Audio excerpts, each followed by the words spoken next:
The millionaire kicked out his fiancée because she was infertile. 5 years later, he finds her rich and holding triplets in her arms.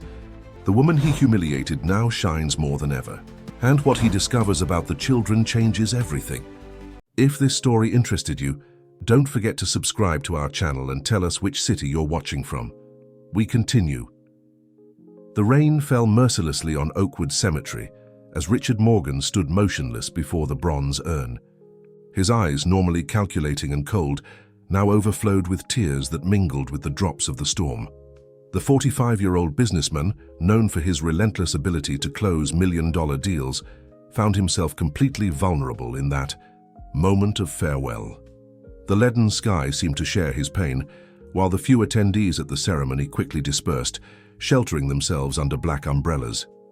The funeral had been extraordinarily brief, following the recommendations of Dr. Albert Williams, who had insisted on the urgency of cremation for reasons that Richard could no longer clearly recall.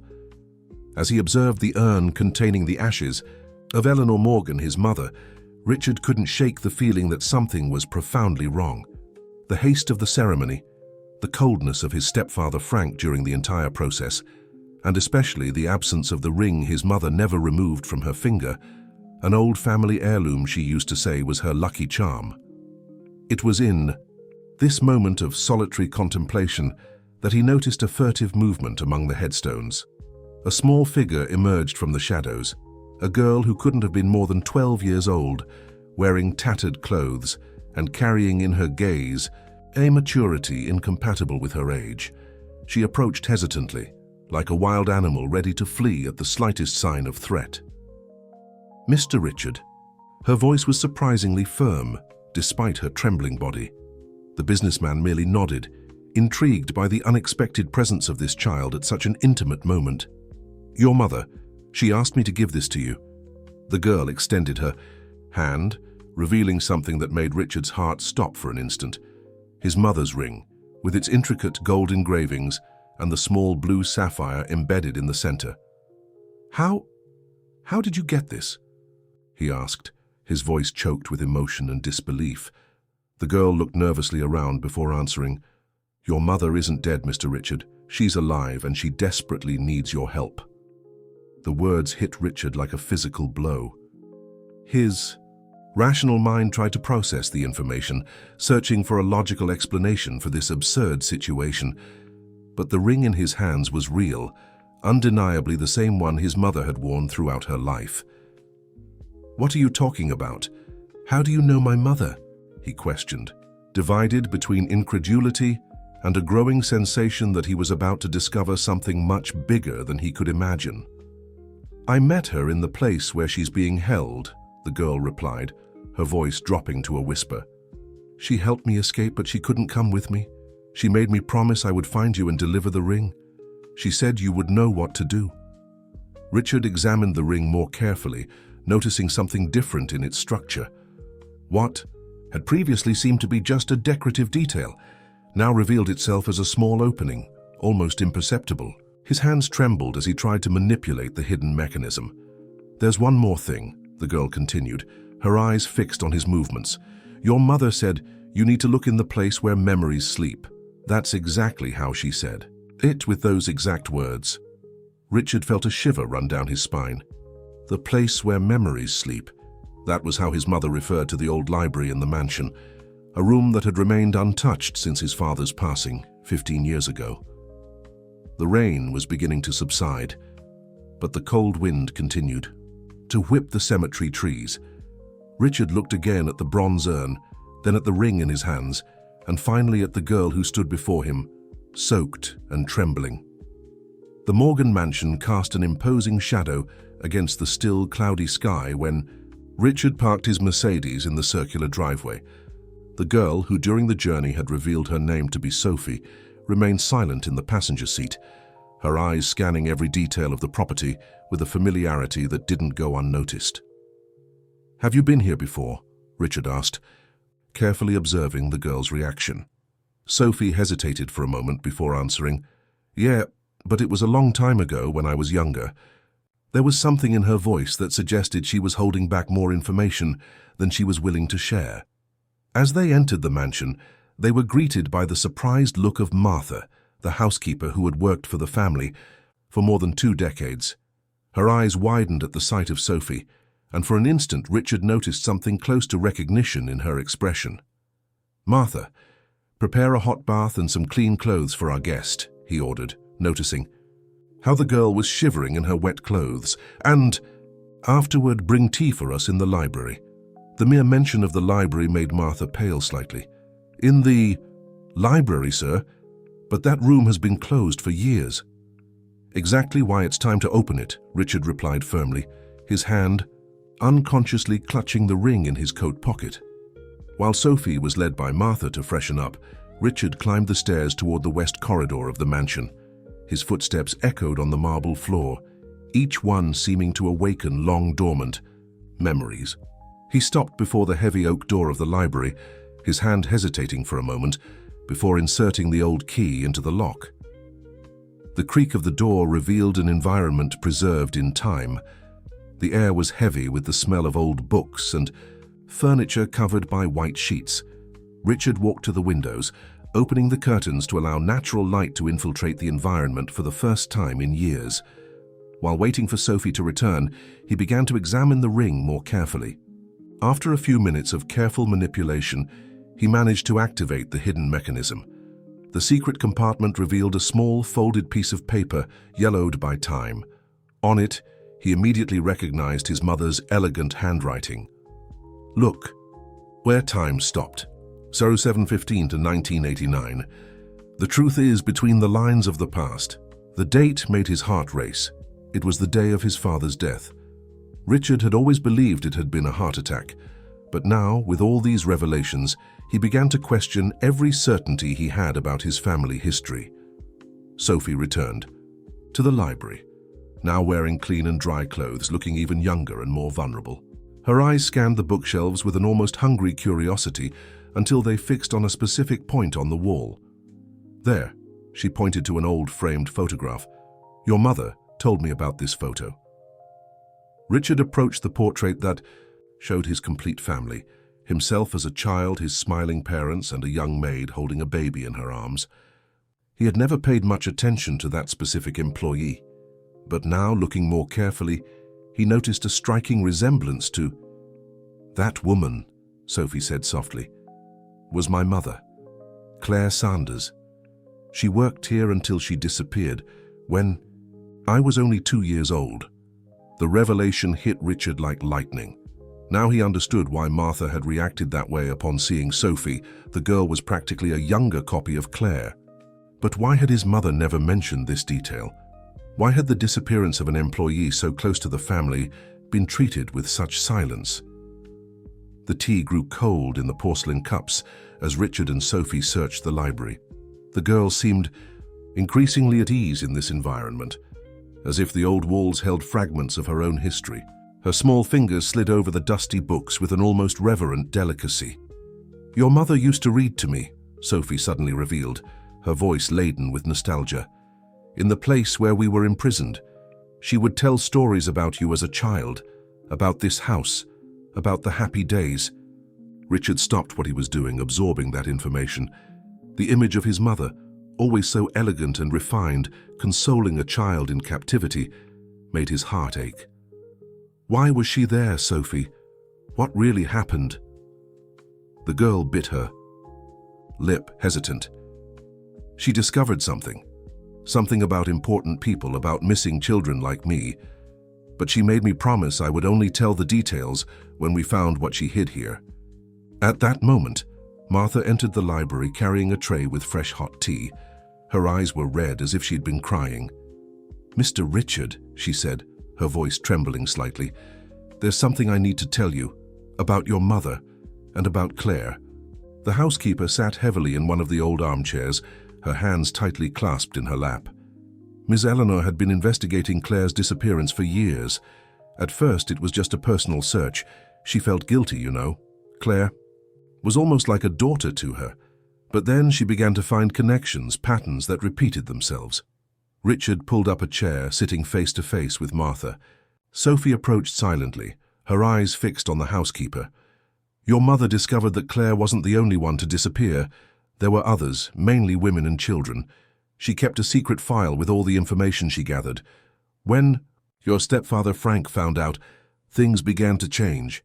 He tried to convince her to stop, said it was dangerous that she was meddling in matters that didn't concern her. "Why didn't you ever tell me this?" Richard asked, his voice tense. "Because your mother made me promise not to tell. She said, the less you knew, the safer you would be. But now," Martha looked at Sophie with teary eyes, "now that this girl is here, I can no longer keep this secret." Sophie approached the photograph again, her fingers gently touching her mother's face through the glass. "Were there other pictures like this?" "Yes," Martha answered, standing up. "Ms. Eleanor kept a special album with all the photographs of Claire and other people she was investigating. She kept it in the safe behind the bookshelf," Richard completed, suddenly remembering. It was a hiding place his father had installed, so well camouflaged that it had practically become part of the decor. Approaching the indicated bookshelf, Richard began to remove the books. The old mechanism still worked perfectly, revealing a small safe embedded in the wall. His fingers trembled as he entered the combination, his mother's birth date. The safe opened with a soft click, revealing its interior. Besides the album mentioned by Martha, there were folders, documents, and surprisingly, a modern tablet protected by a waterproof case. "She started digitizing everything," Martha explained, "after she realized something might happen to her. She said technology was safer than paper." Richard turned on the device, discovering that it was password protected. On the lock screen, there was only a hint, where time stopped forever. He looked at the ring on his finger, recalling the message from the secret compartment. The tablet's password proved more complex than Richard had imagined. After several frustrated attempts, it was Sophie who offered the answer: 0715-1989, the date mentioned in the ring's note, the day Richard's father departed this life. The device unlocked instantly, revealing a home screen organized into meticulously named folders. "Your mother worked hard on this," Sophie commented, observing the number of files. "She spent hours writing when she thought no one was watching." Richard opened the first folder, titled Beginning. A text document appeared on the screen, dated 3 years ago. "Dear Richard, if you're reading this, it means my suspicions were correct. I apologize for keeping so many secrets, but it was the only way to protect you. Now I need you to be strong and brave to face the truth I discovered." Martha let out a muffled sob as Richard continued reading. The document revealed a story that spanned decades. His mother had discovered a network of influential people involved in questionable activities, using their positions of power to cover up disappearances and manipulate investigations. "Here," Sophie suddenly exclaimed, pointing to a photo on the screen. It was an image of her mother, Claire, alongside Eleanor at a charity event. "This was the day it all began. Your mother told me about this party." Richard enlarged the image, noticing details he had never perceived before. In the background of the photo, partially blurred, was his stepfather Frank talking with a man he immediately recognized, Dr. Albert Williams, the same doctor who had insisted on the hasty cremation of his mother. "They knew each other," Richard murmured, feeling a chill run down his spine. "Long before all this happened." Continuing the exploration of the files, they found an especially disturbing document. A detailed list of properties linked to an apparently charitable foundation, but one that Eleanor suspected was a facade. Among the listed addresses, one, in particular, caught Richard's attention: an old house on the outskirts of the city, which he had inherited from his father but never visited. "That's it!" Sophie exclaimed, her eyes wide with recognition. "That's where she is. I recognize her address." Before she could complete her sentence, they were interrupted by the sound of footsteps in the hallway. The library door opened suddenly, revealing Frank, Richard's stepfather. His normally controlled face showed visible disquiet at perceiving the scene before him: the open safe, the scattered documents, and especially the presence of Sophie. "Richard," he said, trying to maintain his composure, "I didn't expect to find you here, especially with company."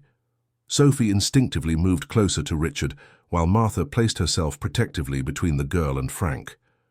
"We need to talk," Frank continued, his gaze fixed on the tablet in Richard's hands. "About your mother. There are things you need to know." Richard rose slowly, tucking the tablet into the inner pocket of his jacket. Years of experience in negotiations allowed him to keep his voice firm and neutral. "Yes, Frank. We definitely need to talk about many things." The air in the library grew dense with undeclared tension. Through the window, the sun was beginning to set, casting elongated shadows that seemed to dance on the ancient walls. Richard could feel the weight of the ring on his finger, as if the jewel pulsed with the truths that were yet to come. The silence in the library was broken only by the ticking of the old wall clock. Frank remained standing near the door, his gaze alternating between Richard and Sophie, while Martha maintained her protective position in front of the girl. "I see you've been making interesting discoveries," Frank commented, taking a few steps toward the bookshelves. Eleanor was always meticulous in her investigations, perhaps too meticulous for her own good. Richard felt his body tense. There was something in his stepfather's tone of voice that deeply disturbed him. "Why the rush with the cremation, Frank? Why did Dr. Williams insist so much on accelerating the whole process?" A tense smile appeared on Frank's lips. "Medical issues, Richard. Your mother was ill.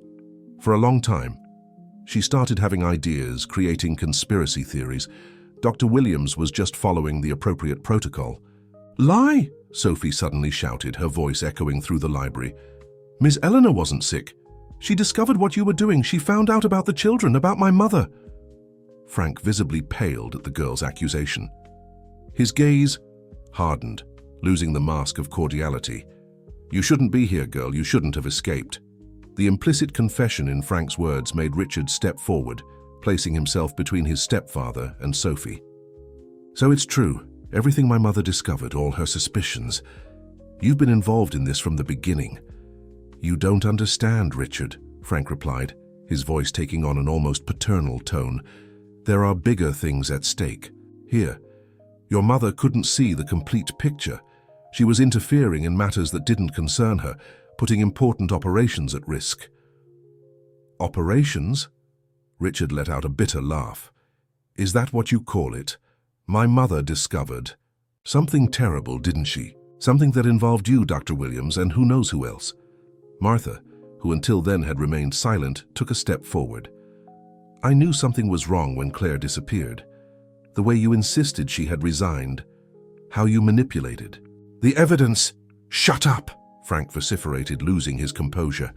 "You know nothing, you meddling old woman." The sound of sirens in the distance made Frank freeze. His face transformed into a mask of contained fury when he noticed the cell phone in Martha's hand. "I activated the security system as soon as I saw you enter," the housekeeper explained, a gleam of satisfaction in her eyes. "The emergency protocol that Ms. Eleanor herself installed. The police should be arriving." Frank retreated toward the door, his expression alternating between anger and calculation. "This isn't over, Richard. You have no idea what's coming. Some doors, once opened, cannot be closed." Before anyone could stop him, Frank bolted down the corridor. The sound of his hurried footsteps echoed through the mansion, followed by the noise of a car screeching away at the entrance. "We need to go," Sophie exclaimed urgently. "Now, before he gets to her." Richard nodded, understanding the gravity of the situation. If Frank was fleeing, it meant that Eleanor really was alive and now faced even greater danger. "Martha, deal with the police when they arrive. Show them the documents on the tablet. Sophie and I are going to the old house, the address we found." "Be careful, Mr. Richard," Martha urged, embracing him briefly. "Your mother would be proud to see the man you've become." Richard held Sophie's hand, feeling the small hand tremble slightly in his. "We're going to bring my mother back. And your mother, I promise we'll discover the whole truth about her, too." Richard's Mercedes snaked along the winding road that led to the outskirts of the city. The sun had set completely, and heavy clouds were forming again in the sky, promising more rain. Sophie kept her eyes fixed on the tablet screen where a map indicated the path to the old property. "Turn right. At the next entrance," she instructed, her voice tense. "There's a dirt road after the eucalyptus trees. It's hard to see in the dark, but it's there. Richard followed the directions, feeling the car shake on the uneven terrain. The property they had found in his mother's files was an old country house, part of an inheritance his father had left and that he had never bothered to visit. Now this negligence gnawed at him from within. "How did you escape from here, Sophie?" he asked softly, trying to better understand the situation they would face. The girl hesitated before answering. "Your mother." She discovered an old passage, a tunnel that the previous owners used for storing wine. She helped me escape through there, but she couldn't come along. She was too weak at the time, and she promised she needed to stay to protect other people. Finally, the house appeared before them, an imposing 19th century construction, partially covered in ivy and surrounded by a long-abandoned garden. The windows were all boarded up except for one on the second floor that showed a faint sliver of light. "There are guards," Sophie whispered, pointing to a jeep parked near the back of the house. "They do rounds every half hour." Richard parked the car in a small grove out of sight of the house. His heart was racing, but his hands remained steady. Years of managing business crises had taught him to stay calm under pressure. "The tunnel entrance is there," Sophie indicated an old greenhouse, partially covered by vegetation. "We need to wait for the guard to make his round and then—" A distant thunderclap interrupted her speech, and the first drops of rain began to fall. Richard took a flashlight from the glove compartment and, along with Sophie, waited for the right moment to act. When the guard began his round on the opposite side of the property, they ran silently to the greenhouse. The interior was overtaken by dead plants and rusted tools, but Sophie knew exactly where to look. Under an old workbench camouflaged by loose boards was a trapdoor. "Let me go first," Sophie requested, her previous experience giving her a natural advantage. "I know the way and I know where they usually stay."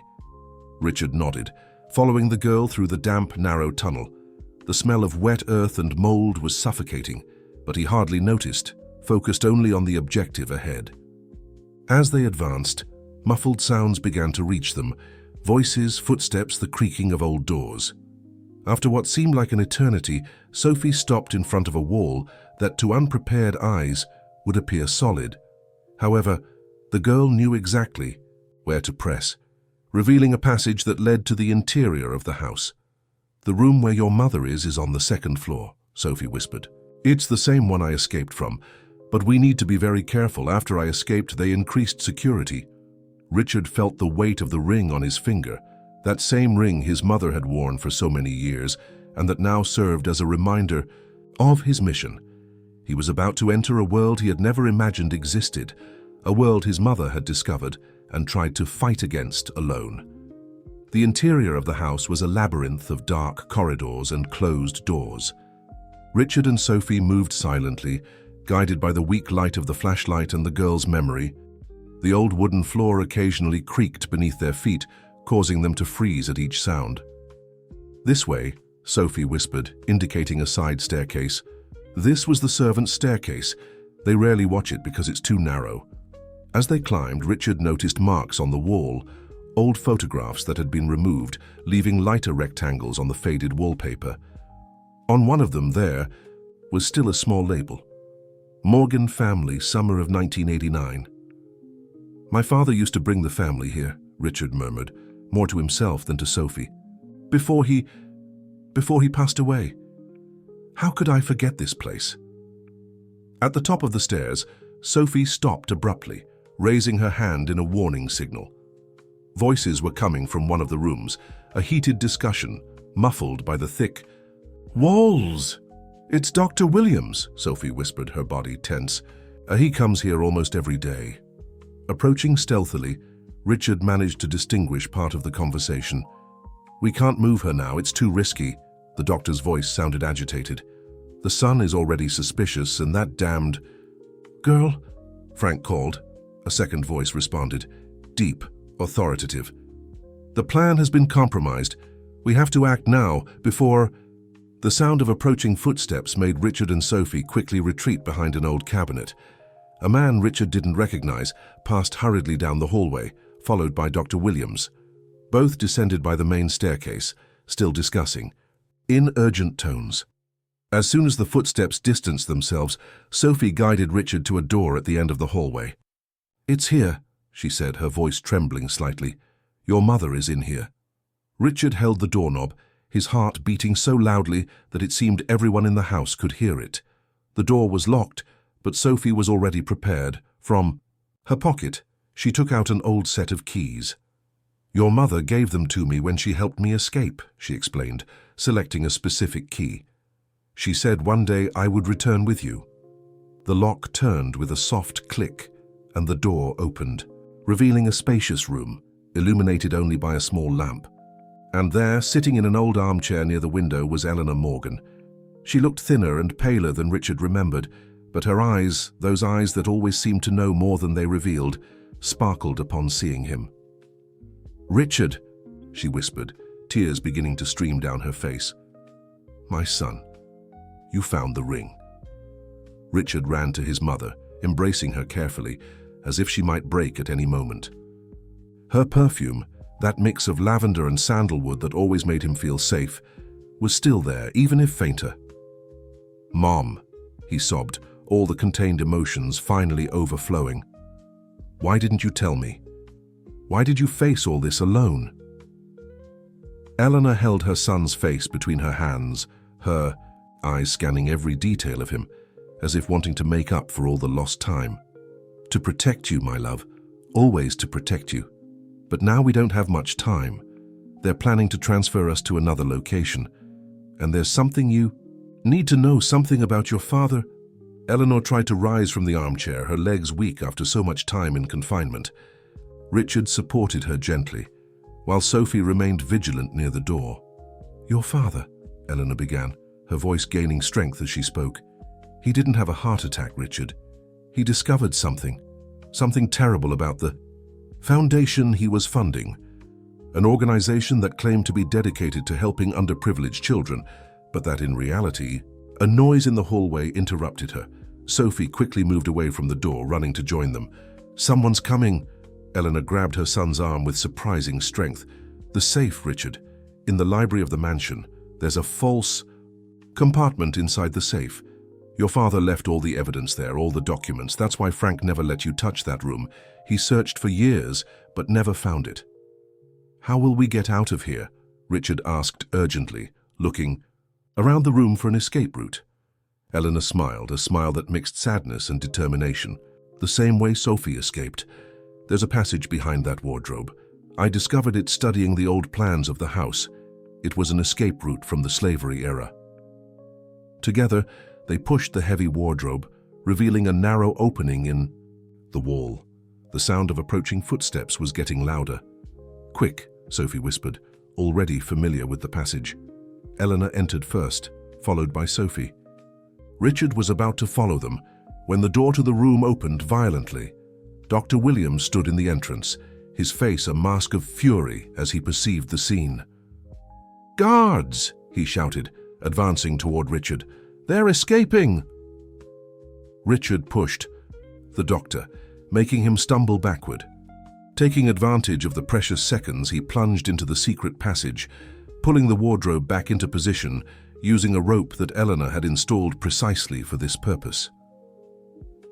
In the darkness of the tunnel, guided only by the small flashlight, they could hear the confusion that was unfolding in the room. Shouts and orders were muffled by the thickness of the walls, becoming increasingly distant as they advanced. "We need to get to the car," Richard panted, supporting his mother, who was beginning to show signs of fatigue. "No," Eleanor responded, firmly. "They'll be waiting for us there. Sophie, show him the other way."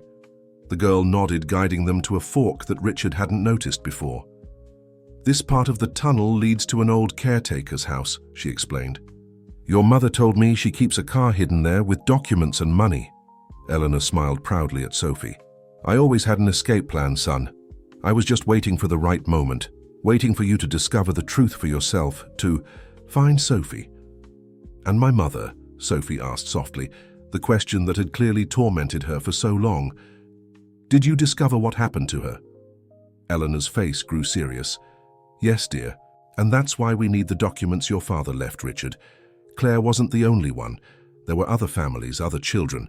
Your father discovered everything and paid a high price for it, but he left a legacy, a path for us to expose the whole truth. The old caretaker's house emerged from the darkness like a ghost from forgotten times. It was a modest construction, practically swallowed by vegetation, which made it perfectly camouflaged from curious eyes. Eleanor guided them to an improvised garage, covered by faded tarps. "Your father always said we should have a plan B," she commented, removing the tarps to reveal an old but well-maintained Jeep. "I've kept this car here for years, always prepared." Richard helped his mother into the vehicle, while Sophie was already busy checking the maps and documents stored in the glove compartment.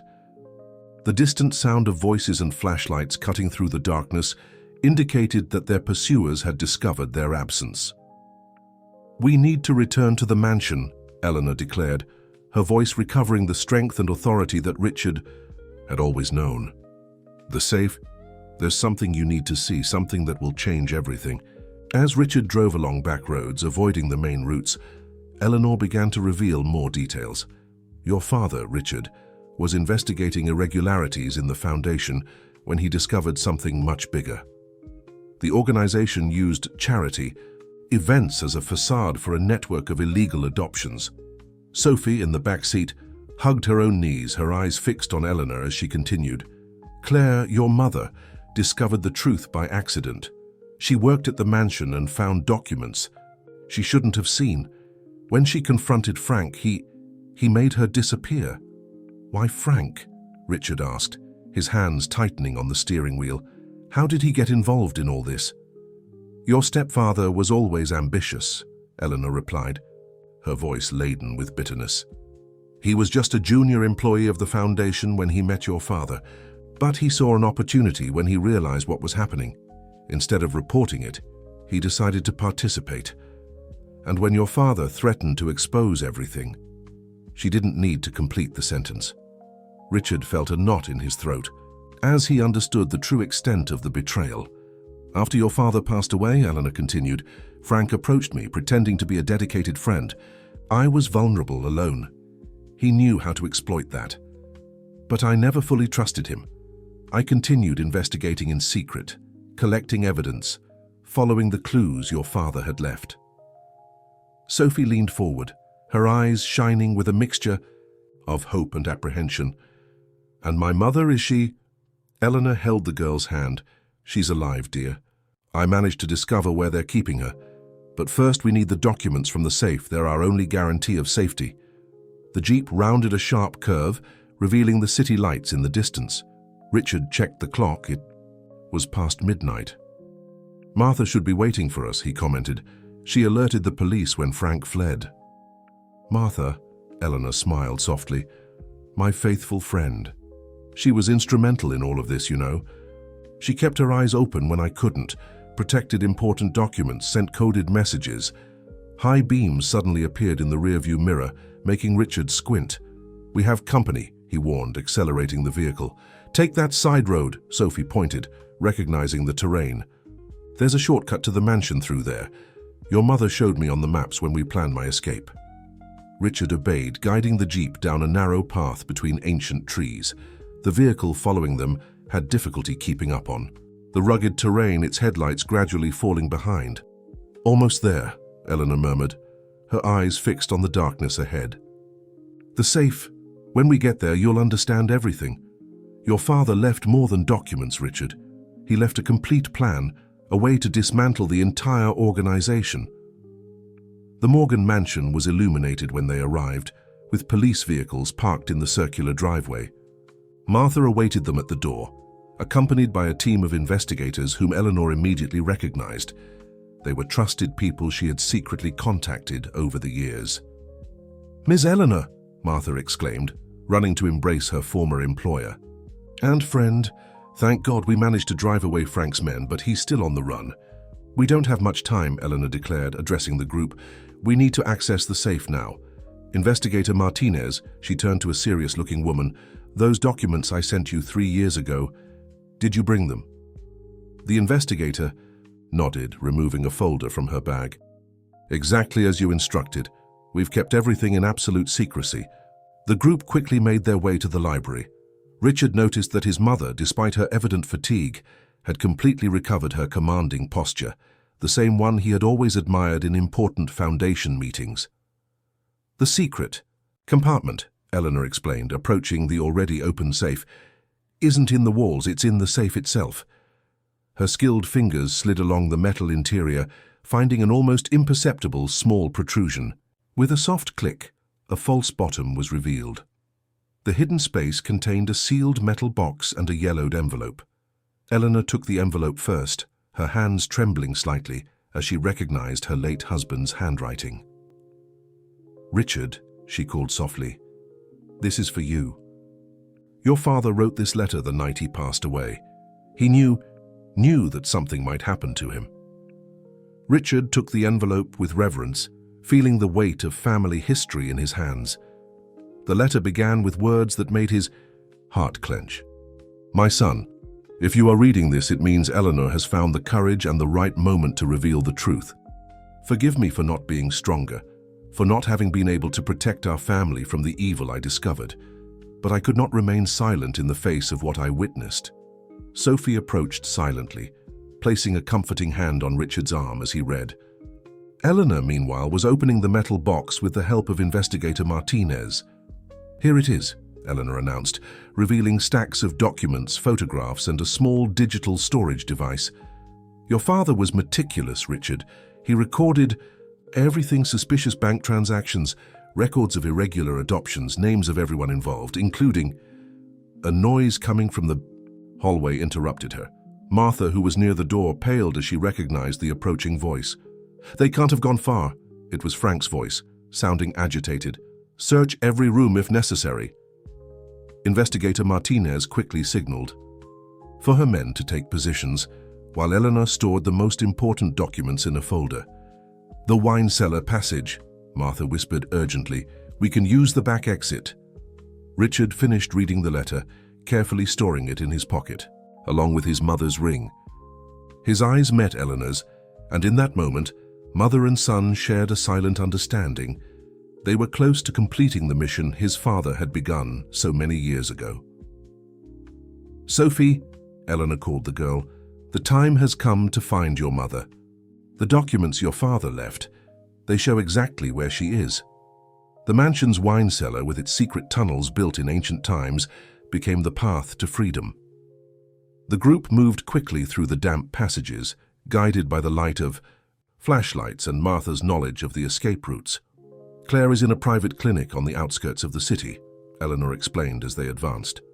"An institution that supposedly treats patients with mental problems, but that in reality serves as a facade to keep people who know too much." Sophie gripped Eleanor's hand tightly. "My mother, is she okay? Will she recognize me?" "She will." "Dear," Eleanor assured, her voice soft. "I saw her a few times when I was in captivity. She never stopped talking about you, never lost hope of reuniting with you." Investigator Martinez, who was leading the group, raised her hand, signaling them to stop. Voices and footsteps could be heard above them. Frank and his men were searching. "The mansion." "We need to split up," Martinez whispered. "My team will create a distraction while you head to the clinic. We have agents positioned there, just waiting for our signal." Richard checked his watch. It was just a few hours before dawn. "Dr. Williams must be on his way to the clinic right now," he pondered. "After what happened at the old house, he'll try to transfer Claire to another location."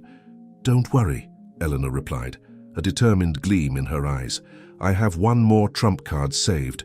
Albert is not the only doctor who knows the clinic's secrets.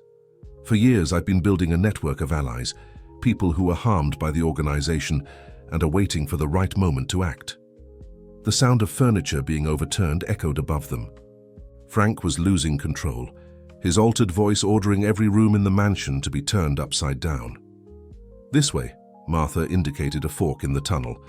"This passage will take you to the back garage. The car is prepared with documents and everything you need." Eleanor embraced her old friend. "Take care of the mansion, Martha. Soon we'll return home, all of us."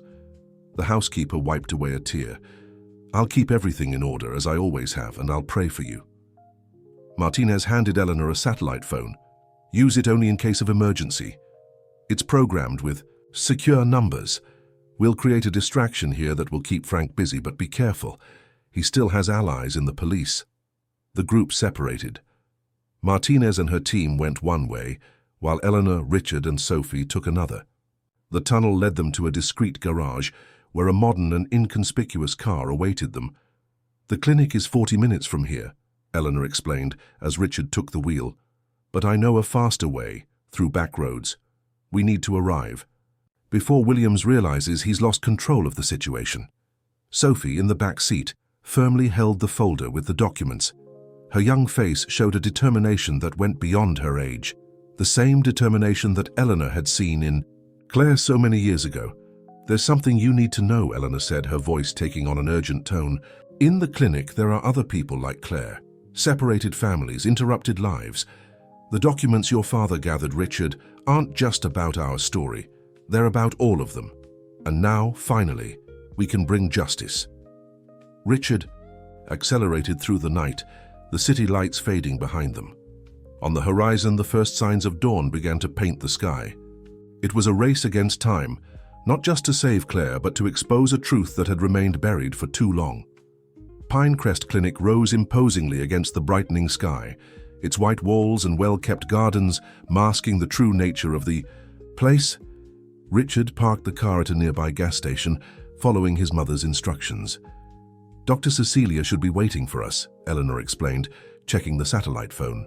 She's the head of the nursing team and for years has been secretly documenting everything that happens here. A discreet van approached, parking beside them. A middle-aged woman wearing a white lab coat got out of the vehicle. Eleanor, she greeted with a quick embrace. Williams just arrived. He's in a panic, ordering the transfer of several patients. We have little time. Claire? Sophie asked anxiously. She's safe, Dr. Cecilia assured. I managed to move her to another room before Williams arrived. He hasn't realized yet. The group transferred to the van, which had official clinic identification. Dr. Cecilia skillfully drove to a side entrance, using her badge to pass security. Most of the guards don't know the truth about this place, she explained as they walked through the silent corridors. They truly believe it's just a luxury psychiatric clinic. Eleanor firmly held Sophie's hand, while Richard carried the folder with the documents. The sound of their footsteps echoed off the white walls, mixing with the soft hum of medical equipment. Here, Dr. Cecilia indicated a door at the end of a less busy corridor. Claire is here, but I need to warn you, she's weak. All these years of confinement. Sophie broke away from Eleanor and ran to the door. In the simple but comfortable room, a woman was sitting by the window, watching the sunrise. Upon hearing the door open, she turned slowly. "Mom?" Sophie called softly. Claire blinked several times, as if not believing what she saw. Her face, though marked by years of seclusion, still maintained the same beauty that Richard remembered from the old photographs. "Sophie?" Her voice was barely a whisper. "My girl, you did it. Eleanor said you would come back." Mother and daughter embraced, years of separation dissolving into tears of joy. Eleanor watched the scene with tear-filled eyes, while Richard felt a lump in his throat witnessing that reunion. Dr. Cecilia, however, remained alert. "We need to go. Williams will begin his rounds soon." "Wait," Claire said, rising with Sophie's help. "There's something you need to see first." She walked to the bed, removing a loose piece of the baseboard. From inside the hiding place, she took out a small notebook. "During all these years," she explained, "I recorded everything. Every person who passed through here, every separated family, names, dates, destinations, and something else. Something about the day your father discovered us, Richard." The distant sound of raised voices interrupted the explanation. Dr. Cecilia ran to the door, peering down the corridor. "It's Williams. He's coming to this wing." Eleanor acted quickly, her experience in emergency situations taking control. "Cecilia, can you get us out of here?" The doctor nodded. "There's an emergency exit at the end of the corridor. I can deactivate the alarm, but we need to be quick." Claire stored the notebook along with the other documents. Supported by Sophie, she stood up with determination. "I'm ready. I've waited all these years for this moment. The group prepared to leave, but before they could reach the door, they heard William's voice in the corridor. "Check all the rooms. She has to be somewhere." Dr. Cecilia reacted quickly to William's approach. With precise gestures, she directed the group behind a medical screen while opening a supply cabinet. "There's a maintenance passage behind this cabinet," she whispered, pushing the heavy furniture with Richard's help. It was built for access to the plumbing, but few know of its existence. The passage was narrow and poorly lit, but it represented their only chance of escape. Claire, still supported by Sophie, entered first, followed by Eleanor. Richard helped Dr. Cecilia reposition the cabinet before they entered. "I'll try to delay them," the doctor decided, her face showing serene courage. "Follow this corridor to the end. There's a staircase that leads to the staff parking lot." "Come, with us," Eleanor pleaded, holding her friend's hand. "They'll discover you helped us." Cecilia smiled softly. "I have my own mission here. Other patients need help getting out. My team and I have been prepared for this for a long time." The sound of doors being violently opened in the corridor hastened the farewell. The group advanced through the passage while Dr. Cecilia returned to the corridor, ready to play her part one last time. "Dr. Williams," they heard her voice echo. "Good thing you've arrived. We have an emergency in Sector B." Richard led the group through the dark passage, using his cell phone flashlight to illuminate the way. Claire, though visibly tired, remained firm as if each step away from that place strengthened her. "Your mother never lost hope," Eleanor commented to Sophie, observing Claire's strength. "Even on the hardest days, she would talk about you, about how you were growing up out there." Sophie hugged her mother tighter. "I dreamed about you every night, Mom. When Miss Eleanor helped me escape, she promised that one day we would meet again." "Eleanor always took care of us," Claire responded, her voice choked with emotion. "She risked everything to keep Sophie safe after they took me, and your father, Richard, he was the first to realize something was wrong at the foundation." Richard, who was leading the way, slowed his pace to hear better. The mention of his father always awakened a mix of pride and pain. "Your father discovered irregularities in the adoptions," Claire continued. "Children who disappeared from the system, falsified documents. When he confronted Frank, he was threatened, but instead of backing down, he began gathering evidence." "The notebook," Eleanor interrupted, remembering the object Claire had hidden for so long. "You recorded everything, didn't you?" Claire nodded. "Every detail I heard, every conversation I witnessed in that place. Your father had started a similar record, Richard. The last time I saw him, he said he was close to exposing the whole truth." A distant noise of footsteps interrupted the conversation. Altered voices echoed through the ventilation ducts. The search for them had intensified. "We're almost there," Richard announced, identifying the staircase Dr. Cecilia had mentioned. "The staff parking lot should be empty at this hour." Eleanor checked the satellite phone. "Martinez is positioned with her team in the vicinity of the clinic. As soon as we get out, she can act." Upon reaching the door that gave access to the parking lot, Richard cautiously peered through the crack. The place was silent, illuminated only by the soft light of dawn.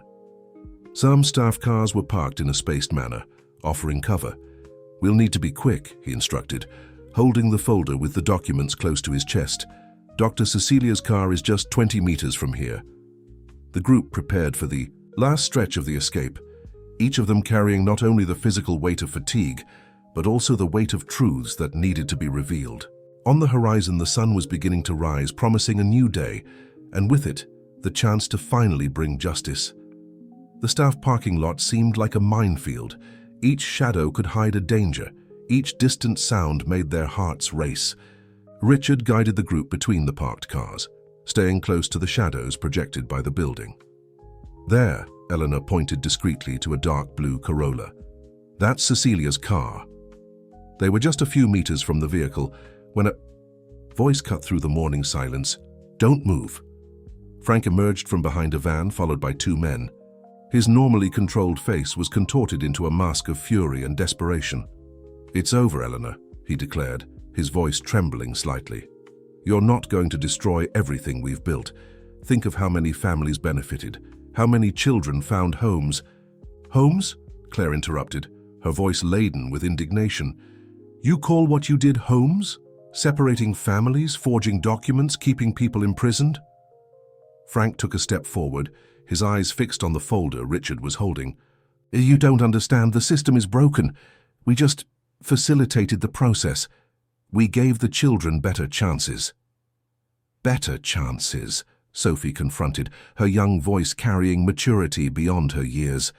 "You destroyed families. You separated mothers from their children." Eleanor placed herself protectively in front of the group. "It's over, Frank. Investigator Martinez is on her way with her team. Dr. Cecilia has already alerted the authorities. All the patients in the clinic are being freed at this moment." As if to confirm her words, sirens began to sound in the distance. Frank looked nervously around, realizing that his empire was crumbling. "It was you," he accused, pointing at Eleanor. "You planned all this for years. Even when we thought you were under control, you were orchestrating our downfall." "No, Frank," Eleanor responded calmly. "It was you yourself who caused your downfall. Your greed, your lack of humanity. My husband tried to warn you, to give you a chance to do the right thing, and you chose the wrong path." The sirens were closer now. The two men accompanying Frank began to retreat, realizing that the situation was lost. "The documents," Frank demanded, his voice taking on a desperate tone. "Give me the documents and you can go. There's still time to resolve this another way." Richard held the folder more tightly, feeling the weight of his family's history, of the truths discovered by his father, of his mother's years of struggle. "There are no other ways, Frank," he declared. "Not anymore." Sirens' lights began to illuminate the parking lot. Police cars surrounded the location, and the amplified voice of Investigator Martinez sounded through a megaphone. "Frank Anderson, the location is surrounded. Surrender peacefully." Frank's face transformed into a mask of defeat. His shoulders slumped, and for the first time, he looked aged and tired. "You succeeded, Eleanor," he murmured. "You really succeeded." As the police advanced, Eleanor hugged Sophie and Claire. Richard watched the scene with a mixture of relief and sadness, thinking of his father, of how proud he would be to see this moment. "Let's go home," Eleanor said softly. "All of us. It's time to rebuild our lives." The sun had fully risen now, its golden rays piercing through, the clouds like fingers of light, illuminating the beginning of a new chapter in their lives. A chapter of healing, of reconnection, of truths finally revealed. 2 weeks had passed since that morning in the clinic parking lot. The Morgan mansion, once a place of secrets and shadows, was now full of life and light. Martha had transformed the old guest room into a welcoming space for Claire and Sophie, decorating it with fresh flowers and photographs recovered from Eleanor's archives.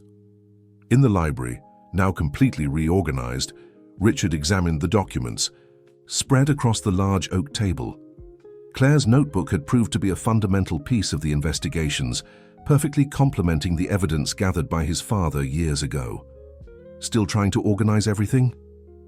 Eleanor asked, entering the library with a tea tray. She looked younger now, as if the weight of kept secrets had finally been lifted from her shoulders. "Each time I read, I find new connections," Richard replied, taking a cup. "It's incredible how Dad managed to gather so much information, and how you continued his work all these years."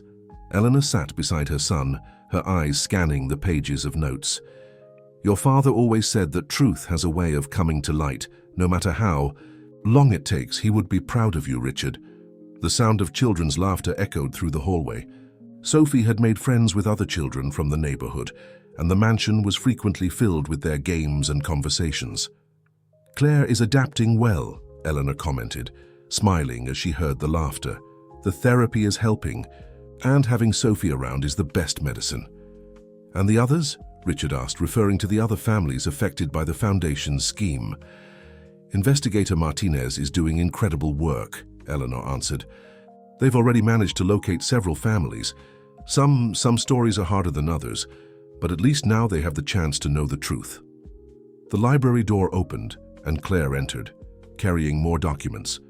She seemed stronger each day, her determination to help other families giving her a new purpose.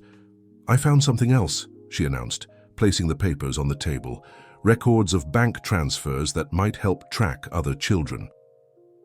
Richard observed how his mother and Claire worked together, noticing the deep friendship that had developed between them during the years of captivity. It was a friendship forged in adversity, strengthened by the shared hope of one day bringing justice. "You." "No," Claire commented, sitting with them. "Sophie asked me yesterday if we could stay here forever. She says the mansion finally feels like a real home."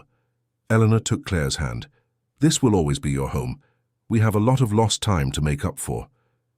Richard stood up, walking to the window. The garden, once impeccably maintained but cold, was now full of life. Sophie and her friends had created a small flower bed, and Martha was teaching them to care for the plants. "I've been thinking," he said, turning to his mother and Claire. "What if we transformed the foundation? Use all the structure that Frank built, but for good this time. Help families that were separated to reunite. Offer legal and psychological support." Eleanor's eyes shone at the suggestion. "Your father always wanted to do something like that. Use the family's resources to really make a difference." "We could start with the families we've already identified," Claire added, her face animated by the possibility. I would like to help. I came to know many stories during my time at the clinic, and I want to be part of the solution now." The sound of laughter in the garden increased, and Sophie appeared at the library door, her cheeks flushed from play. "Mom, Miss Eleanor, come see what we planted," she called enthusiastically. The three adults looked at each other, smiling. It was as if the universe was showing them, through the innocent joy of a child, that there is always hope for a new beginning, for transforming pain into healing, darkness into light.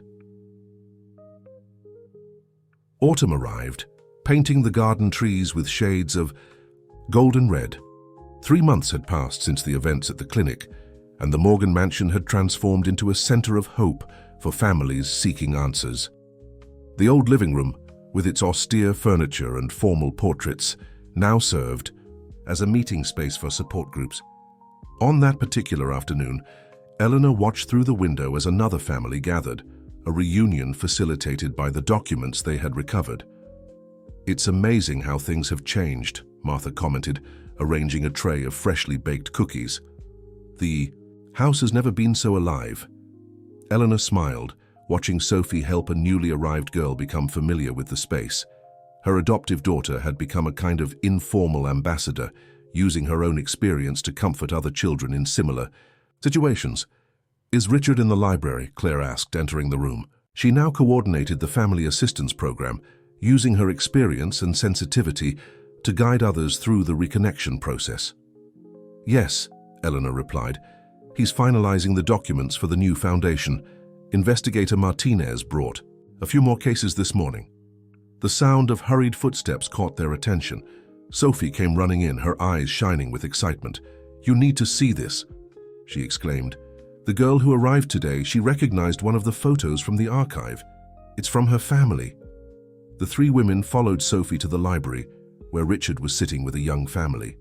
On the table, photographs and documents told a story of separation that was now moving toward a happy ending. "It's truly amazing," Richard commented as his mother approached. "Each new case we solve leads us to others. It's as if we're unraveling a giant web of interconnected stories." Eleanor placed her hand on her son's shoulder, feeling a wave of pride. His determination to transform the family legacy, to use resources, to correct the errors of the past, was proof that the values she and her late husband had tried to instill in him had taken deep root. "Dr. Cecilia called," Claire informed, checking her phone. 3 more families have been located through the clinic's records. They arrive tomorrow to begin the reunification process. The work was challenging and often emotionally draining, but each success story, each family reunited, made it all worthwhile. The mansion, which had once been the scene of conspiracies and secrets, was now a beacon of hope. "You know what moves me the most?" Sophie commented, hugging her mother. "Seeing that other children will have the same chance I had, to find their family, to recover their history." Eleanor observed the scene with moist eyes. The ring that had once been her lucky charm, and that had initiated this entire journey, now rested in a small glass box in the library, a constant reminder that truth, even when buried, finds its way to the light. "Your father used to say," she spoke softly to Richard, "that our true inheritance isn't in the goods we accumulate, but in the lives we touch. Look around you, son. This is the real Morgan legacy." Richard nodded, deeply understanding his mother's words. The family fortune, which Frank had tried to use for nefarious purposes, now served a greater good. The foundation, reshaped and reborn, had become an instrument of transformation. Outside, the late afternoon sun cast golden shadows through the library windows. In the garden, children played, their laughter echoing throughout the property. It was a healing sound, promising new beginnings, speaking of hope and redemption. The Morgan mansion had become much more than a house. It was now a living symbol that love, truth, and justice, when united, have the power to rebuild even the most deeply broken bonds. A spring morning found Eleanor in her old office, now transformed into a welcoming space filled with photographs that told stories of reunions. Each image on the wall represented a reunited family, a completed cycle, a wound in the process of healing. "Another case solved," Richard announced, entering the room with a folder in his hands. "Investigator Martinez managed to locate the parents of that girl from Oregon. They arrive next week." Eleanor smiled, taking the folder from her son's hands. In the last 6 months, the new Morgan Foundation had helped dozens of families reunite. The work had attracted the attention of social workers, psychologists, and lawyers who volunteered to collaborate. "Claire is doing incredible work with the support group," Eleanor commented, leafing through the documents. "Her experience touches people in a unique way." "And Sophie?" Richard asked, noticing the absence of the always animated girl. "She's in the garden with Martha," Eleanor replied, a soft smile on her lips. "They're preparing a surprise for Claire's birthday next week, the first birthday they'll celebrate together in all these years." The sound of children's laughter floated through the open window. The garden, now a vibrant and welcoming space, had become a refuge for the children who passed through the foundation. Sophie, with her story of overcoming, was a natural source of comfort and hope for them. "I received news about Frank," Richard commented, his voice more serious. "He's agreed to collaborate with the investigations. He's providing information about others involved in the scheme." Eleanor nodded thoughtfully. "Perhaps this is his way of trying to make peace with his past. It doesn't erase what he did, but at least he's helping to fix some of the damage." The office door opened again and Claire entered carrying an old box. "Look what I found in the attic," she announced, placing the box on the desk. "These are photographs from when I worked here before everything happened." The images revealed happy moments from the past. A young Claire holding baby Sophie in her arms, Eleanor and her late husband at charity events, Richard as a child playing in the garden. It was like a window to a more innocent time before the shadows of conspiracy touched their lives. "I was thinking," Claire continued, her voice soft but determined, "of using these photos in the exhibition we're organizing. Show not just the sad stories but also the happy moments that existed before, and that can exist again." The idea for the exhibition had come from Sophie. It would be a way to share with the public the stories of separation and reunion, to raise awareness about the importance of protecting family bonds. "That's a great idea," Eleanor agreed, picking up one of the photographs. In it, Claire and Sophie smiled at the camera, their eyes bright with maternal love. "These images show that there's always hope for a new beginning." Richard observed the women organizing the photographs, feeling deep gratitude for the direction their lives had taken. The pain of the past hadn't completely disappeared. Some scars were too deep for that, but it had transformed into something meaningful, into a force that drove positive change. "Mom," Sophie's voice echoed down the hallway. "Come see what? Are we prepared in the garden?" Claire smiled, carefully storing the photographs. "The garden, so that's where it all began, isn't it? Where Sophie played as a baby, where Eleanor planned my escape, where now so many families are reuniting." "It's like a cycle coming full circle," Eleanor reflected, rising to answer Sophie's call. "But it's also a new beginning. Each story we help retell, each family we help reunite, is a new page being written. Together they walked toward the garden, where Sophie was waiting anxiously to show her surprise. The morning sun filtered through the tree canopies, creating patterns of light and shadow on the ground, a silent reminder that even in the darkest moments, light always finds a way. The garden had transformed into a small paradise. Sophie and Martha, with the help of the other children who frequented the foundation, had created a magical space. Colorful flower beds formed winding paths, and in the center, an old fruit tree now housed a treehouse, a special project that Richard had personally supervised. "Surprise!" Sophie exclaimed, running to hug her mother. "We built a special place for the families who come to visit us." Claire marveled at the work her daughter and the others had done. Under the large tree, wooden benches formed a welcoming circle, and handcrafted signs hanging from the branches told different stories of reunion. "It's our memory garden," Sophie explained proudly. "Each family that reunites here can leave their mark, plant a flower, tell their story." Eleanor felt tears of emotion forming in her eyes. The garden had become a living symbol of transformation and hope, exactly as she had dreamed during all those years of silent struggle. "There's one more thing," Martha announced, guiding the group to a special bed near the treehouse. There, growing strong and lush, was a jasmine seedling, Richard's father's favorite flower. "We found the seeds in an envelope in his office," Richard explained, his voice choked with emotion. "They had been stored all these years, waiting for the right moment to bloom." Claire held Sophie's hand, while Eleanor approached the small plant. "Your father always said that gardens are like people," she commented softly. "They need care, patience, and love to grow strong." The moment was interrupted by the sound of approaching cars. Investigator Martinez was arriving with another family, another story of separation about to transform into reunion. "I'll receive them," Claire offered, her face illuminated by a gentle smile. She had become a comforting presence for arriving families, her own story serving as a beacon of hope. Sophie ran to join the other children, ready to make another new friend. Her capacity to welcome and comfort was a precious gift, born from her own journey of loss and reunion. Eleanor observed the scene with a full heart. The mansion, once a place of secrets and pain, had transformed into a sanctuary of healing and renewal. The legacy her husband had begun, which she had protected during years of captivity, now flourished in ways she could never have imagined. "You know, Mom," Richard commented, stopping beside her, "sometimes I wonder if Dad somehow knew this would happen, that all the records he left, all the clues he hid, would one day lead us not just to the truth but to something greater." Eleanor smiled, gently touching the jasmine seedling.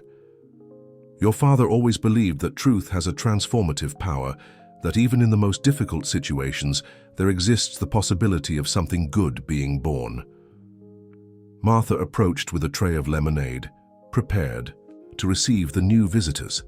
The sound of animated voices and footsteps on the gravel announced the arrival of another family in search of answers.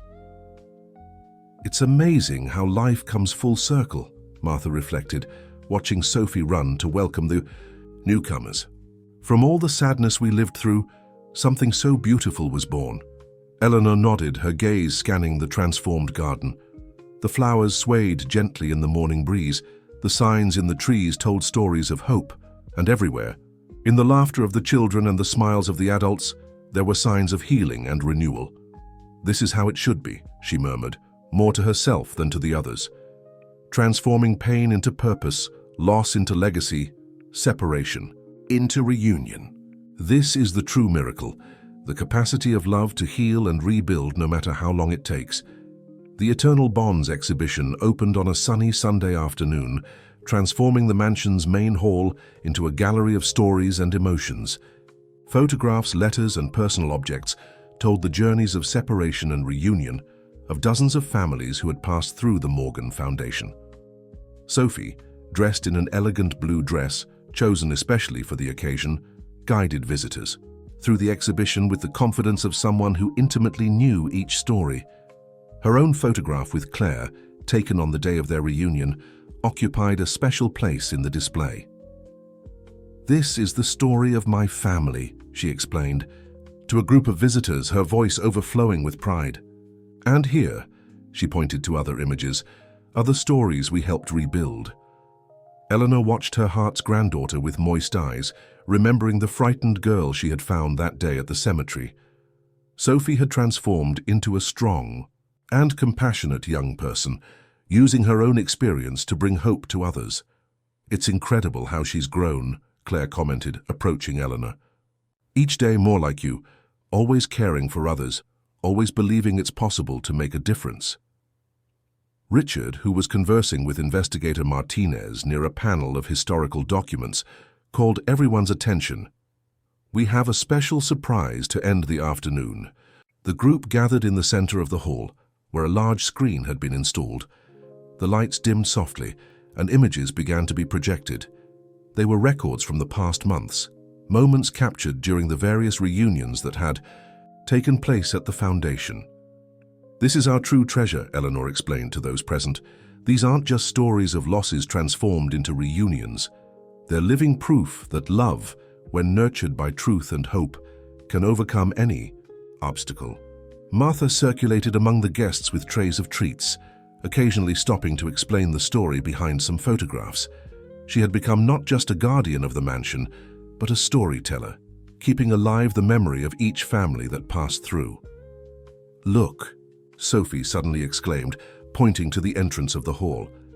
A new family had just arrived, parents and a daughter who had been separated for more than a decade. It was their first meeting, and all those present became silent witnesses to that sacred moment. Claire gently approached the family, guiding them with the sensitivity of someone who deeply understood that journey. "Welcome to your new story," she said softly, leading them to a more private space where they could reconnect in privacy. Richard observed everything beside his mother, feeling a mixture of pride and gratitude. "You know, Mom," he commented quietly, "Dad always said that our greatest responsibility was to use our resources to do good. I think I finally completely understand what he meant." Eleanor held her son's hand, feeling the ring, that same ring that had initiated the entire journey, on her finger. "Your father is present in every life we transform, in every family we reunite. This is the true meaning of leaving a legacy." The afternoon advanced, and the setting sun cast a golden light through the hall's windows, illuminating the photographs on the walls. Each image told a story of perseverance. Each captured smile represented a new beginning. In the garden, visible through the open French doors, the jasmine planted in memory of Richard's father had begun to bloom, its sweet fragrance reaching the guests like a silent blessing. It was as if the past and present met in that moment, celebrating not just the reunions, but also the transformative power of love and truth. A year had passed since the events that transformed the Morgan mansion into a center of hope and renewal. On a special spring afternoon, Eleanor was sitting in her favorite place in the garden, watching Sophie and other children playing near the treehouse. The memory garden had flourished beyond expectations, each plant telling a different story of love and perseverance. The jasmine, now robust and flowering, spread its fragrance through the air, like a constant reminder of the loving presence of the past. "Thinking of something special?" Richard asked, sitting beside his mother. Eleanor smiled, her eyes shining with memories and gratitude. "Thinking of how life has its own plans, how from that moment of despair at the cemetery, something so beautiful and meaningful was born." Claire approached, bringing a tray with tea, the same blend of lavender and chamomile that had become a tradition on Sunday afternoons at the mansion. Martha followed, carrying a newly organized photo album. "Look what we found," Martha announced, opening the album. "These are photos of the first group of families we helped reunite. The images told stories of transformation. Faces once marked by sadness now shone with joy. Embraces that seemed to want to compensate for years of absence. Smiles that spoke of rebuilt futures." "Mom," Sophie called, running toward them. "Come. See? The first bud of our new garden just opened. The group followed the girl to a newly planted bed where a delicate white flower was opening to the sun. It was a special project, a community garden where each family, reunited by the foundation, planted a seed, creating a living mosaic of interconnected stories. "It's like you always say, Miss Eleanor," Sophie commented, her eyes shining with juvenile wisdom. "Each flower has its time to bloom, just as each story has its moment to be told." Eleanor hugged the girl, feeling her heart overflow with love. Sophie had become not just an essential part of their lives, but also a living symbol of hope for other children who pass through the foundation. "You know," Richard reflected, observing the flowering garden, "sometimes I wonder if all this wasn't Dad's plan from the beginning. Leaving the clues, storing the documents, planting the seeds, literally and figuratively, so that one day we could transform pain into purpose." Claire held her daughter's hand, her eyes meeting Eleanor's. "Some stories need time to be fully told. Some families need time to find each other again. But love, true love, always finds its way." The sound of an approaching car announced the arrival of another family in search of answers. This was how it was almost every day now. The Morgan Foundation had become a beacon of hope, a place where interrupted stories found their new chapters. "I'll greet them," Sophie offered, running toward the entrance with the enthusiasm that characterized her. Eleanor observed the scene with a serene smile. The ring on her finger, that same ring that had initiated the entire journey, sparkled in the sunlight, like a constant reminder that some bonds are truly eternal.